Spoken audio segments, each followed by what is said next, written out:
Hello, everyone. Welcome to the Big Donch Podcast, episode 17 of our Sports World Weekly. In this show, we're going to be discussing the passing of John Madden, a legendary coach, sportscaster, and of course known for the Madden football games. We're also going to be discussing the Steelers' embarrassing loss, along with a couple other NFL matchups from last week and of course this week, and a whole lot more. Hopefully you guys enjoy the show.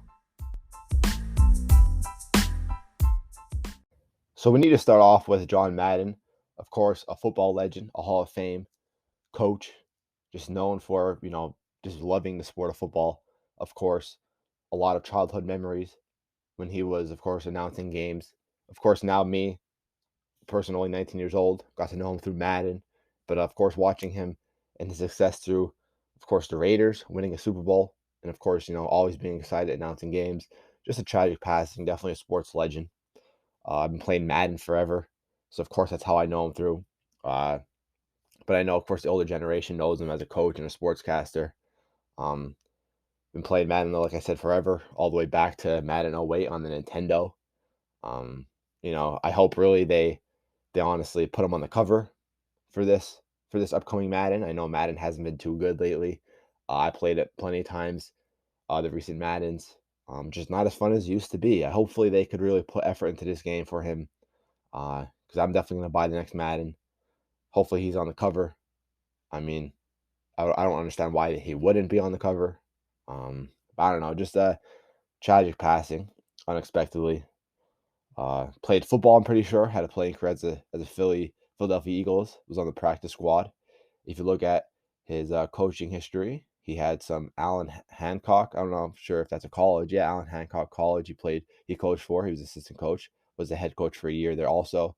Then he was a defensive coordinator for San Diego State from 1964 to 1966. Then he was a linebackers coach on Oakland Raiders from 1967 to 1968. Then he was the head coach of the Oakland Raiders from 1969 to 1979. During his time in the NFL, he had a Super Bowl champion. He was AFL champion and a PFW AFL Coach of the Year. His win-loss record is 103 to 32 losses and 7 ties. So a very good record with a winning percentage of 96-3. His playoff record was 9-7. His overall record was 112 wins, 39 losses, and 7 ties. And of course, he is in the Football Hall of Fame. He was born in Austin, Minnesota. He passed away in Pleasant Town, California at the age of 85. So, my prayers go out to the family, everyone who knew John Madden. Definitely a legend passing. And hopefully they get to honor him in the next Madden.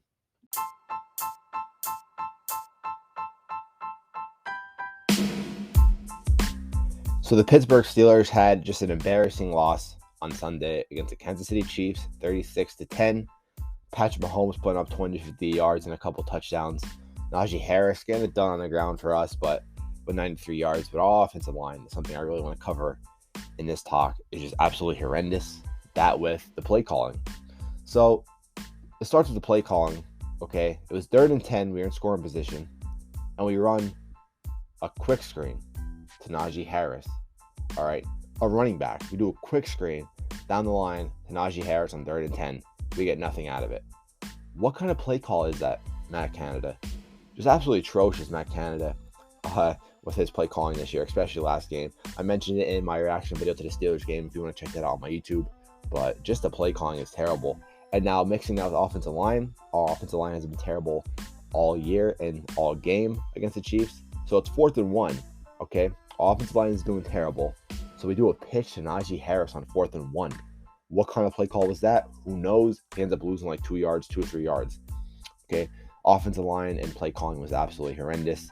We got embarrassed. Our secondary was getting lit up.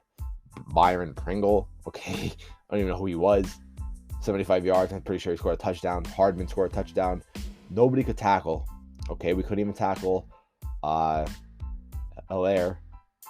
Edwards-Helaire. I mean, he literally bounced off 3-4 guys. He's literally small. Not to discredit him. Of course, he's a great player, but he shouldn't be breaking tackles like that against our defense. And he scored a touchdown on that one play. Embarrassing all around. Our defense got lit up. Our offense couldn't move the ball at all. We scored in garbage time. Big Ben. I mean, he had that terrible interception beginning with that flea flicker, but he didn't play terrible. He wasn't the main reason why we lost. He ended up scoring a touchdown for us at the end. Deontay Johnson dropped a couple, fumbled the ball. Nobody even touched him. Just embarrassing all around.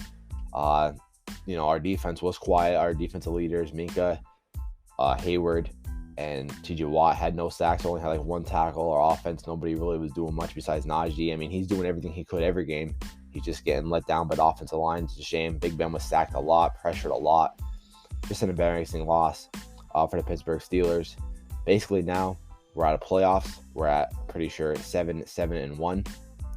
I mean, I hate saying that one with the tie. We should have beat the Lions. I'm going to keep saying that, but it is what it is. We have now the Browns and Ravens. We have to win out. We should have won out from the Chiefs game. We should have won out after the Titans game is what I meant. The Browns, and the Ravens, they both have hard schedules. Everybody in the AFC North has hard schedules the rest of the way out. I'm pretty sure they're all 500 or above or close to everybody in the AFC North. If we're going to win, we're probably going to have to go for a division now. We really do. The wild card is not looking too good for us. We have to go for the division. Earlier in the year, a couple weeks ago, I was saying that we need to go for a wild card spot. That's not looking too realistic. Thankfully, Baltimore's losing a lot. Cleveland's losing a lot, but Cincinnati's looking hot. They're at 9-6. They have to lose out. Everybody has to lose out for us, and we have to win out. I mean, it's just not realistic, really.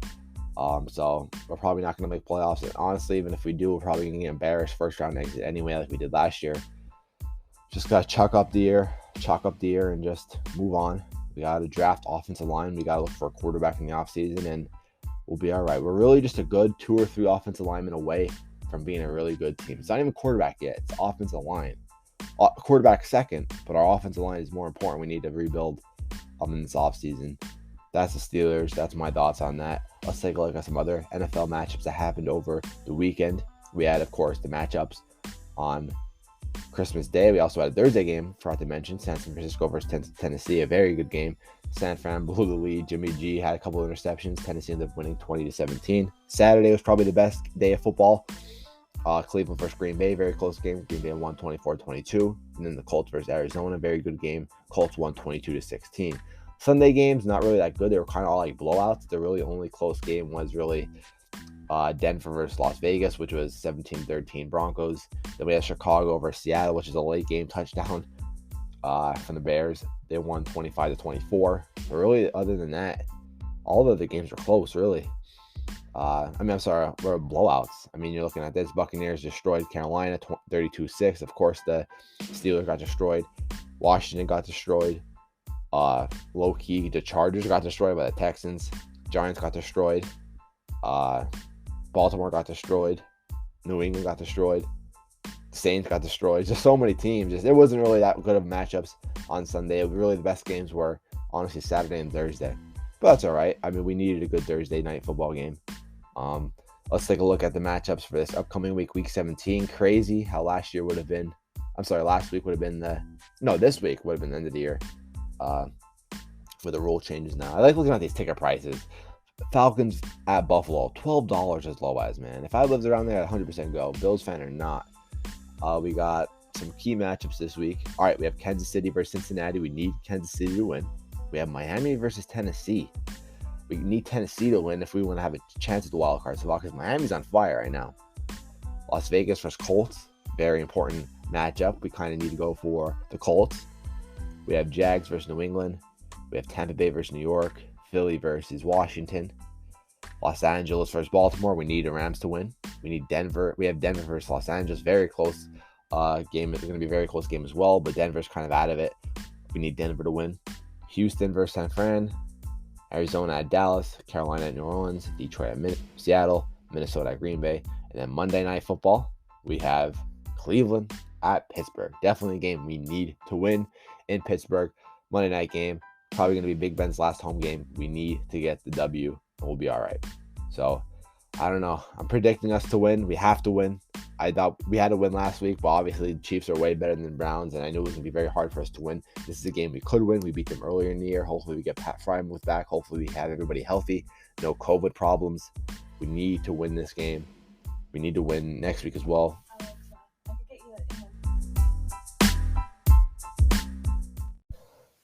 We will see what happens, though. I mean, we're not good this year. It is what it is. Don't be stressing. I can't be stressing. For all my Steeler fans, don't be stressing if we make it or not. It is what it is. Bad year.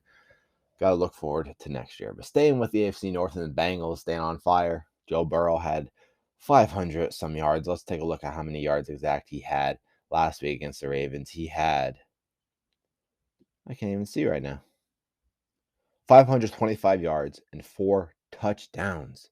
Man, one of the best performances all year by quarterback. Won AFC Offensive Player of the Week. I mean, he's just playing really good this year, of course. 4,165 yards, 30 touchdowns, leading the league in 14 interceptions, though. But I mean, last week was definitely, last Sunday was definitely his chance to prove that he deserves to be a Pro Bowler, deserves, a chance at Comeback Player of the Year.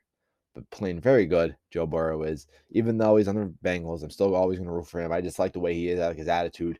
And I like him in LSU. He's a very fun player to watch. He's like that. He's that guy. So I mean, he's definitely a fun player to watch. But staying hot, him and of course the Bengals they're definitely a team to beat. I mean, they destroyed the Steelers both games. The first game I went out to Pittsburgh, I saw them. The Bengals destroyed my Steelers, and then of course did the same thing the second time they played. Another team that's staying hot is the Miami Dolphins. They're winning like 7 straight right now. Let's take a look. Their win streak. I don't know if I can see it right away. I mean, they're at 8-7 right now. It did start off terrible. They won the last 1, 2, 3, 4, 5, 6, 7. Yeah, 7 after losing 7 straight. They won the last 7 after losing 7 straight. Tua playing real good. He's not turning the ball over as much. Philip Lindsay was getting activated. He was playing not too bad. But the Dolphins are definitely a good team. Their defense, their offense, they're definitely moving the ball, have a good wide receivers. But of course, Waddle and a couple others, Mike Gesicki. Will Fuller's not even playing that much. Imagine if he's healthy and what he could do. Definitely a team to beat, the Miami Dolphins. Scary team. Definitely can beat my Steelers. That's for a fact. But Dolphins keep winning. They have a chance to win, not win, but make the playoffs. They definitely have a chance. So they were definitely close last year at Fitzpatrick and Tua. That scenario that I had. I don't know what would have happened if they would have just kept Fitzpatrick. They probably would have made it in. Not to discredit Tua, of course, but I think it was Fitzpatrick's team last year. I think he should have stayed at quarterback. But it is what it is. Dolphins are obviously improving more each week. We're going to take a little break. When we get back, we'll discuss the Los Angeles Lakers and their struggles. So the Los Angeles Lakers making a lot of noise, but not too good. They won last night against the Rockets, a team that's obviously struggling, but they're sitting at 17-18, so under 500. Russell Westbrook not playing too good this year, but he's on and off. Not saying he's not playing too good, but he's very inconsistent. His stat lines right now, he's at 19 points a game, 8 assists, 8 rebounds. I mean, he's close to that triple-double. He's averaging a steal a game. Let's take a look at those turnovers. 4.7, leading the team in turnovers a game right now. Probably up there in the league for leading in turnovers. LeBron James still continuing to dominate. It's crazy what he's doing. He's averaging 27 points, 1 block, 1 steal, 6.7 assists, 7 total rebounds. He turns the ball over quite a bit, but I mean, he's really doing everything he could for that team with 3.5 turnovers. Anthony Davis, very disappointing this year. Still cannot continue to stay healthy. He's at 13.5 points. I'm sorry, that's Carmelo Anthony. Anthony Davis was at 23.3 points, 9 total rebounds, so close to 9.9 total rebounds, so close to 10. Had 1.2 steals and 2.0 blocks a game. So he was very good for them, just could not stay healthy. But the Lakers, though, 17-18, 7th in the NBA Western Conference. Not good. Not good with the team they had. They were supposed to be a powerhouse this year. Just looking at their roster, Carmelo Anthony, LeBron James, Russell Westbrook, Anthony Davis. You had, of course, former players like DeAndre Jordan. You had Isaiah Thomas for a good bit. They didn't sign him back. Trevor Ariza, Kendrick Nunn. A lot of teams, a lot of players that were very good in their primes, of course. I don't know. They're not getting the job done. 17-18, very disappointing season. They're not beating the teams that are good. They're losing to teams that are not good either. They played on Wednesday, so they play tonight in Memphis. Team that they could definitely lose to. Memphis could definitely lose them. But I'm not really paying attention too much to the NBA and the Lakers this year. Just really seeing what they have. Really just seeing what I see on Facebook, Instagram, and stuff like that. I'm not really watching. But I don't have to watch to know that the record's bad, to know that, look at the stats, to know that, Russell Westbrook isn't shooting too good. He's turning the ball over a lot. And knowing that LeBron James, of course, is still playing at an MVP type level. But we'll see. I mean, it's LeBron, it's the Lakers. Usually they turn things around. Especially LeBron usually turns things around at the end of the year, and they usually make a good run in the playoffs. We'll see, though. We saw it before. But that's my thoughts on the Lakers. We'll move on to boxing, and then we'll wrap up the show after this break. So not much boxing news. I mean, they announced some fight of the years and stuff like that, especially that in UFC. I know they named in UFC the male athlete of the year was Usman. I mean, obviously that's deserved. He's just very consistent, very dominant right now, pound for pound, probably the best in the UFC. I forget who they named. I think they named Usyk, or I couldn't tell you who they named male of the year or boxer of the year for boxing. I'm gonna see if I can look it up real quick. Top rank. I know they usually rank a lot of they do those. Or let's just Showtime. No, let's look up WBC. Let's see what they did. I know that's what I saw the list on. So here we go. Revelation of the year, George Kambosos. Absolutely. I mean, he came out of nowhere. Uh, Dramatic fight of the year was Charlo versus Castano. Event of the year was Canelo versus Plant. Uh, probably Caleb, not Caleb. Yeah, boxer of the year, Canelo. So makes sense.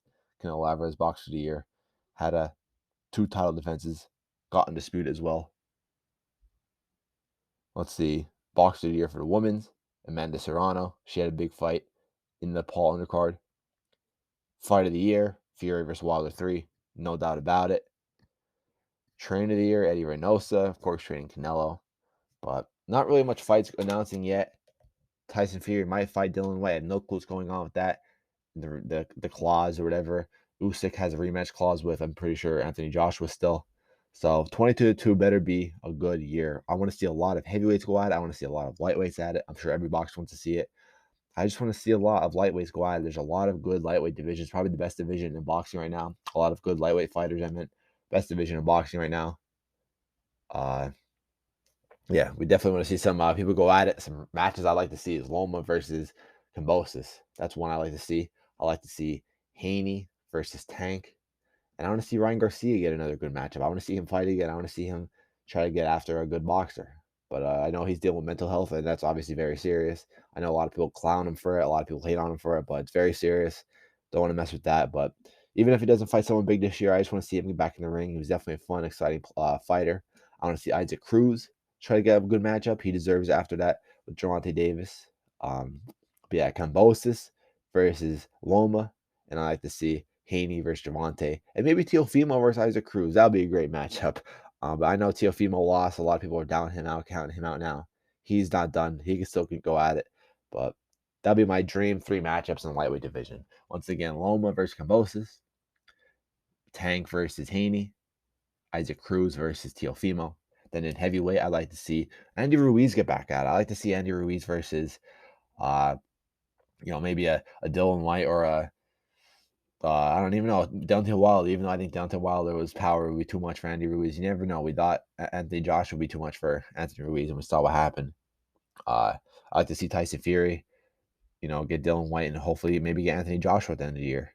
I think he's a little too early for Usyk. I think Usyk will be a 2024 fight, but 2023 fight.